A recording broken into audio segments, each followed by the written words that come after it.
The lavish party buzzed with champagne and laughter. Then CEO Isabella Lane leaned close to her assistant, her voice trembling. "They're here for me." The grand doors burst open. Men in black suits stepped inside, their eyes cold as winter steel. The crowded ballroom erupted in whispers. "She's finished!" In a shadowed corner sat a simple single dad, quietly gripping his cheap glass of water. Jack Turner, the janitor everyone had ignored all night. Just 15 seconds later, when his gaze locked onto those men, the entire room went silent and froze. One intruder went pale, his voice cracking. "It's him!" Isabella's eyes filled with tears, finally realizing the truth. Jack Turner had arrived at the Sterling Tower 3 hours before the party began. At 38 years old, his hands bore the calluses of hard work, his shoulders carried invisible weight. Tonight, he was just another face in the maintenance crew, hired to help set up and clean the corporate gala. His daughter Ella sat on a lobby bench, swinging her legs and coloring in her notebook. 9 years old, gap-toothed smile, completely unaware that other children her age were home with nannies while she waited for her father to finish work. "Daddy, when can we go home?" she asked, her voice echoing in the marble hall. Jack knelt beside her, tucking a loose strand of hair behind her ear. "Soon, sweetheart. Just need to help these people tonight. Then we'll get pizza on the way home. Extra cheese, just like you love." Ella beamed. "You're the strongest daddy in the whole world." Jack smiled, but his fingers unconsciously twisted the worn silver ring on his right hand. An old military code was engraved on its surface, numbers and letters that meant nothing to anyone who saw it. He only touched it when memories threatened to surface, when the weight of his past pressed against his carefully constructed present. The ballroom above began filling with guests, designer dresses, tailored suits, the kind of wealth that never questioned where its next meal came from. Jack had seen this world before, from a very different angle, in a very different life. Isabella Lane stood near the grand staircase, greeting investors and board members with practiced grace. At 30 years old, she had built her tech company from nothing, earned respect in boardrooms dominated by men twice her age. The press called her cold, calculated, untouchable. Tonight, her smile was perfect, but her assistant noticed how her hands trembled slightly when she checked her phone. "Miss Lane, the security team has swept the building twice," her assistant whispered.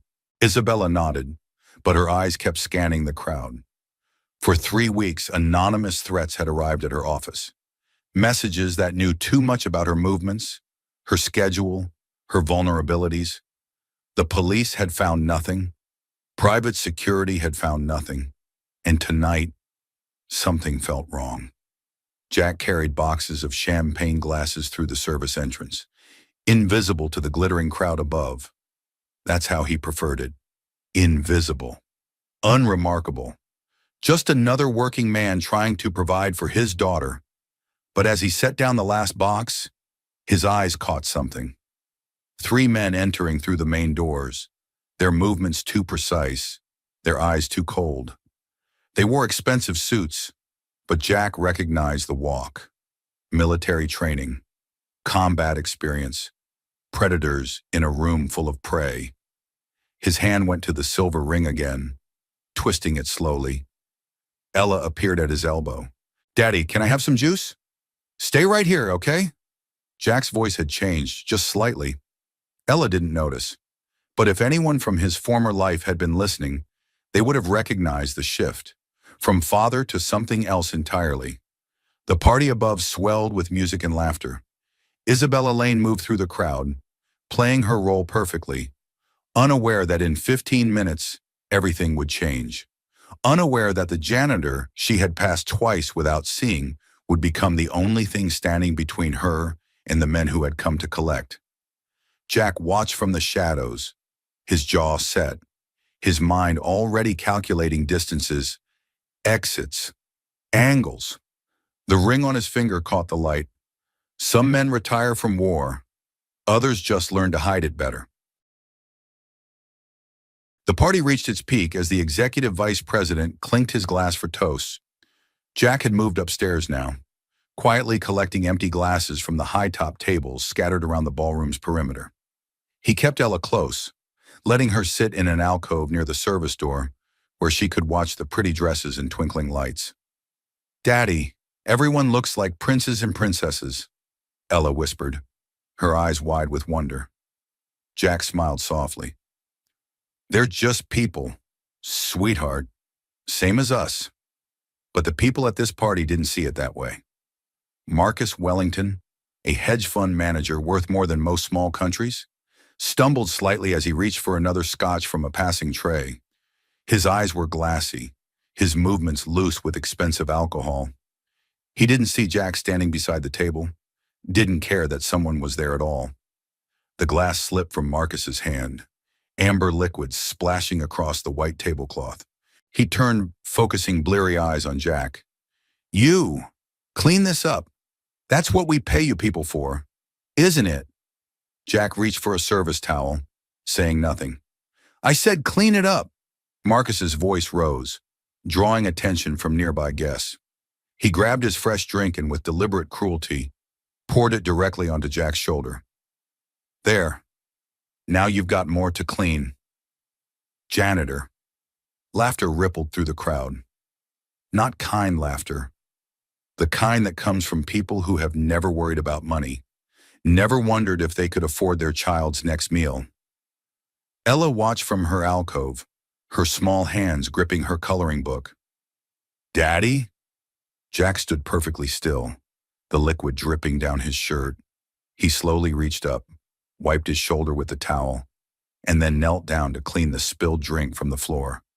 His movements were precise, controlled. The silver ring on his finger caught the light as his hand tightened into a brief fist, then relaxed. "Good boy," Marcus sneered. "Stay in your lane, janitor. This world isn't for people like you." A woman in diamonds leaned to her companion, her voice carrying clearly. "Can you imagine bringing his child to a place like this? Poor kid probably has no future ahead of her." Another voice joined in. "Probably can't even afford proper schooling. Such a shame." Ella's eyes filled with tears. She understood enough. The tone, if not all the words. She understood that these beautiful people in their beautiful clothes thought her daddy was nothing. Jack finished cleaning, stood slowly, and walked to his daughter. He knelt beside her, using the same towel to gently wipe a smudge of marker from her cheek. "Don't listen to them. Baby girl," he whispered. "Their words don't define us." "But Daddy, they're so mean." "I know, but we're okay. You and me. We're always okay." Ella nodded in, but tears still tracked down her face. Jack pulled her close, letting her hide against his shoulder. His jaw was tight, his eyes distant. The ring twisted once, twice, 3 times on his finger. Across the ballroom, Isabella Lane had witnessed the entire scene. She took a step forward, her mouth opening to intervene, to say something, to use her authority to stop the cruelty. But before she could move, her assistant grabbed her arm. "Miss Lane, those men, the ones from the entrance, they're moving toward us." Isabella's blood went cold. The 3 men in dark suits were cutting through the crowd with purpose, their eyes locked on her. Other guests parted instinctively, sensing danger the way prey animals sense predators. Her phone buzzed. A text from an unknown number. "Time to pay what you owe." "They're here for me," Isabella breathed, her face going pale. "Oh God, they're actually here for me." The music seemed to fade. The laughter died. The ballroom's attention shifted from Jack's humiliation to something far more dramatic unfolding near the center of the room. In his alcove, Jack's head snapped up. His eyes, which had been soft and hurt for his daughter's sake, suddenly sharpened. He tracked the 3 men's movements with professional precision, noted their hand positions, identified the bulges under their jackets, calculated their approach vector. His hand went to the ring, gripping it tightly. 16 years since he'd worn a uniform. 12 years since his last mission. 8 years since he'd officially died on paper and been reborn as Jack Turner, single father, invisible man. But some training never fades. Some instincts never sleep. The lead man reached Isabella, his voice low but caring. "Miss Lane, you're coming with us. Don't make a scene." Isabella backed up a step, her heel catching on her dress. "I don't know what you want, but you know exactly what we want, and you know what happens to people who don't cooperate." The ballroom had gone completely silent now. Everyone watching, everyone frozen. The same people who had laughed at Jack moments ago now stood paralyzed, their wealth and status meaningless against real violence. Jack stood slowly, his hand falling from the ring. He took one step forward, then another. His posture changed. His entire bearing shifted. Ella watched her father with wide eyes as he moved past her. No longer the humble janitor, but something else entirely. Something that made the air around him feel dangerous. 15 seconds. That's all it took for everything to change. Would you have stayed silent or stepped in? The lead man grabbed Isabella's wrist, his grip tight enough to bruise. "Last chance. Miss Lane. Walk out quietly, or we drag you out." "Your choice." Isabella's assistant stepped forward. "You can't just—" The second man pulled back his jacket, revealing the gun holstered at his hip. The assistant went pale and backed away. Several guests gasped. A woman near the bar screamed, "You're coming with us," the lead man repeated. "You owe our employer something very valuable. And tonight, we're collecting." Isabella's voice shook. "I told them I needed more time. I told them—" "Time's up." The entire ballroom watched in frozen horror. Marcus Wellington, who had humiliated Jack minutes ago, stood motionless, his drunk bravado evaporated. The wealthy investors, the powerful executives, the social elite, all of them stood helpless. Their money meant nothing here. Their connections couldn't save anyone.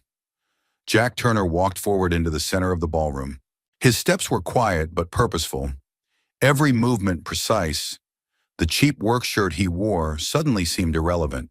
His posture, his bearing, the look in his eyes, all of it spoke of something these people had never witnessed up close. Real danger, recognizing real danger. The third man noticed him first. "Sir, we have someone approaching." The lead man glanced over his shoulder, irritated. "Handle it." The third man moved to intercept Jack, his hand moving inside his jacket. "Step back. Janitor. This doesn't concern you." Jack stopped 3 feet away. His voice, when he spoke, was quiet, calm, the kind of calm that comes before storms. "Let her go." The third man laughed. "Or what?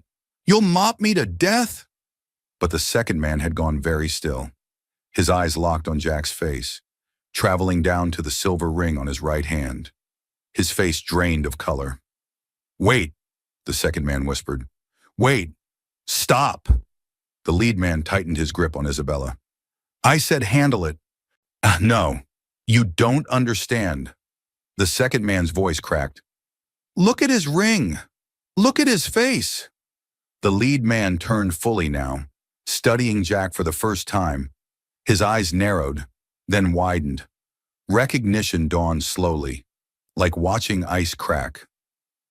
"It can't be," he breathed. "You're dead. The file said you were dead." Jack's expression didn't change. "The file was wrong." The entire ballroom seemed to hold its breath. Isabella stood frozen, tears streaming down her face, not understanding what was happening but feeling the shift in power like a physical thing. The second man took a step back, his hand carefully moving away from his weapon. "That's Commander Turner. That's the ghost." The name hung in the air like a gunshot. Marcus Wellington whispered to the person next to him, "Who the hell is the ghost?" But several military contractors in the crowd knew. Their faces went white. An ex-colonel near the bar actually saluted on instinct before catching himself. The ghost. A legend in certain circles. The man who led Black Ops Unit 9 through 16 impossible missions across 7 countries. The operator who extracted hostages from terrorist compounds that intelligence said were impenetrable. The soldier who walked into hell and walked back out, every single time, with 0 casualties on his team. The man who had officially died 12 years ago when his convoy hit an IED in a classified location. At least, that's what the report said. The closed casket funeral, the folded flag, the story that ended. Except he was standing here, wearing a janitor's uniform, protecting a CEO from armed criminals. "She's under my protection," Jack said quietly. "Let her go. Walk away. Don't make me ask again." The lead man's hand trembled slightly, but his pride wouldn't let him back down. "You're one man. We're 3. And you're not wearing a uniform anymore. Commander, you're nobody." Jack's eyes went cold. "I've never needed a uniform to do my job." The third man suddenly released Isabella and stepped back, his hands raised. "I'm out. I didn't sign up for this." "Coward," the lead man spat. "No," the third man said. "Just smart enough to know when we're outmatched." The ballroom doors burst open again. This time, a man in a security uniform rushed in, followed by 2 others. The lead security officer took one look at Jack and stopped dead in his tracks. "Holy God!" the officer breathed. "Commander Turner? Sir, is that really you?" Jack gave the slightest nod. The security officer turned to his team. "Detain these men. Now. Carefully." The lead criminal finally released Isabella, his bravado crumbling. "Who the hell are you people?" The security officer ignored him, his attention fixed on Jack. "Sir, I served under Colonel Hayes in Afghanistan. He had your photo in his office. Said you were the best operator he'd ever seen. Said you saved his entire unit at Kandahar. We all thought you were gone." Jack's voice remained quiet. "I wanted it that way." The 3 criminals were being handcuffed now, their weapons confiscated. The lead man stared at Jack with something between fury and fear. "This isn't over." "Yes," Jack said simply. "It is." Police sirens wailed in the distance, growing closer. The ballroom remained frozen, hundreds of eyes fixed on the janitor who wasn't a janitor. The invisible man who had just become the only thing anyone could see. Isabella stood trembling, her hand over her mouth. She looked at Jack, really looked at him, seeing past the worn clothes and calloused hands to the truth underneath. "All this time," she whispered. "You've been here all this time. You were right there, and I never saw you." Jack met her eyes. That was the point. Marcus Wellington, sobering rapidly from shock, stared at the man he had humiliated. The man he had called janitor, had poured a drink on, had mocked in front of everyone. The most dangerous person in the room had been standing 3 feet away, and Marcus had treated him like trash. The wealthy elite who had laughed now stood in shame. The powerful who had sneered now couldn't meet his eyes. The invisible man had become impossible to ignore. And in the alcove, 9-year-old Ella watched her father with shining eyes, whispering to herself, "I knew it. I knew Daddy was special." The police took the 3 men away in handcuffs. As they passed Jack, the lead criminal spat at his feet. Jack didn't move, didn't react. He simply stood there, solid as stone, until they were gone. The ballroom remained silent for another heartbeat. Then Marcus Wellington did something unexpected. He walked forward, his face red with shame, and stopped in front of Jack. Marcus swallowed hard. "There's no excuse for what I did. What I said. I'm sorry." Jack looked at him for a long moment. "Your apology means nothing to me, but it might mean something to my daughter who heard every word you said about her future." Marcus flinched like he'd been slapped. He turned toward Ella, opened his mouth, then closed it again. What could he possibly say? He nodded once and stepped back, his expensive suit suddenly looking like a costume. Then something extraordinary happened. A woman in the crowd began to clap, slowly at first, then joined by another and another. Within seconds, the entire ballroom erupted in applause.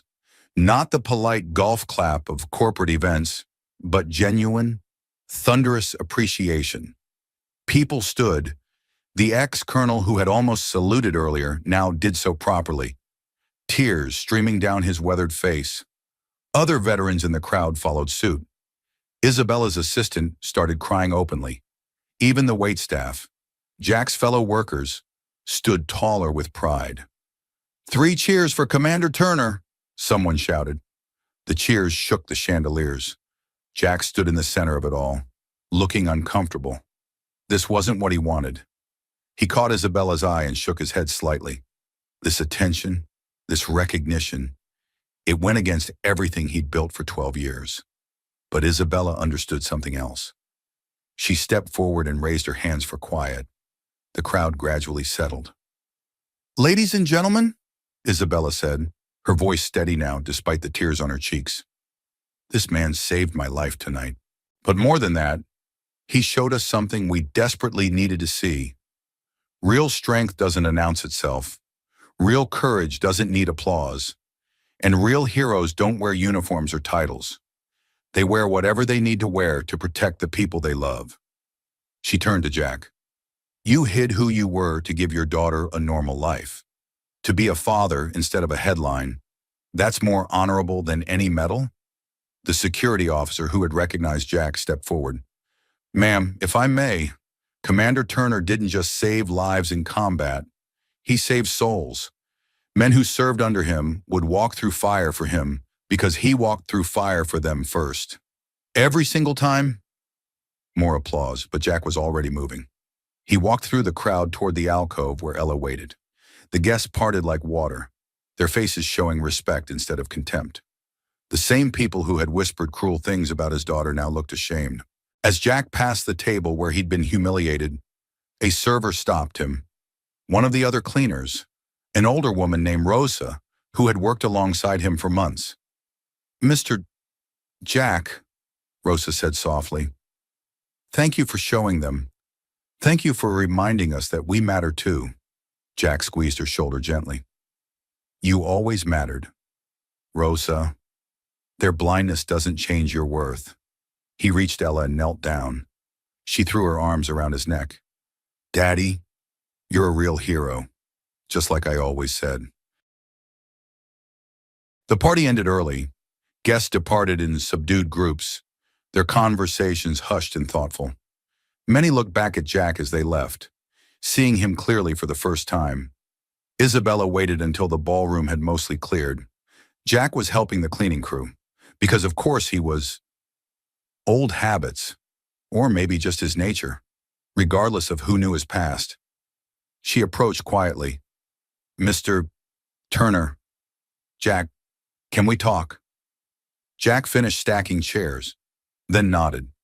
Ella had fallen asleep on a cushioned bench nearby, exhausted from the emotional evening. He tucked his jacket around her shoulders before turning his full attention to Isabella. "Why hide?" Isabella asked. "Why pretend to be someone you're not? With your background, your skills, you could work anywhere, do anything. Instead, you're here, cleaning floors." Jack was quiet for a moment, his fingers absently touching that silver ring. "Because my daughter deserves a father who tucks her in at night, not a father who's on the news. She deserves someone who makes her breakfast and helps with homework, not someone deployed to classified locations. I spent years being Commander Turner. I'm spending the rest of my life being Ella's dad." "But you're so much more than—" "No," Jack interrupted gently. "I'm not that man you saw tonight, the one who scared those criminals. He's a tool I keep locked away, a skill set I hope I never need again. But Jack Turner, Ella's father, that's who I really am. That's who I choose to be." Isabella's eyes filled with fresh tears. "You gave up everything for her." "I gave up nothing. I gained everything." Jack glanced at his sleeping daughter. "Every man has to decide what kind of legacy he wants to leave. Medals gather dust, mission reports get classified and forgotten.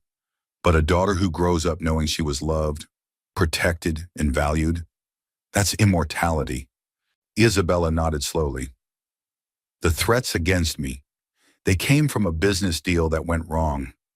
I thought I could handle it alone, too proud to ask for help. Pride is expensive, Jack said. It almost cost you tonight. You saved more than my life. Jackie, you saved my perspective. I've spent years building walls, being untouchable, thinking vulnerability was weakness. Then I watched you stand there and take abuse. Let people mock you, all to protect your daughter's innocence. That's real strength. Jack smiled slightly. You'll be okay, Miss Lane. You're tougher than you think. Tonight just reminded you what matters. As Isabella turned to leave, she paused. If you ever need anything, for Ella or yourself, please, you have my number now. Use it. Thank you. But we're okay. We've always been okay. Isabella left, and Jack gently lifted his sleeping daughter into his arms. Ella stirred and mumbling, "Love you, Daddy." "Love you too, baby girl." The ballroom lights dimmed behind them as they walked out into the cool night air. The silver ring on Jack's finger caught the streetlight one last time. He twisted it once, then let it rest. Commander Turner was a memory. Jack Turner, father, was all that mattered now. And that was exactly how he wanted it. Subscribe if you believe real heroes walk among us in silence.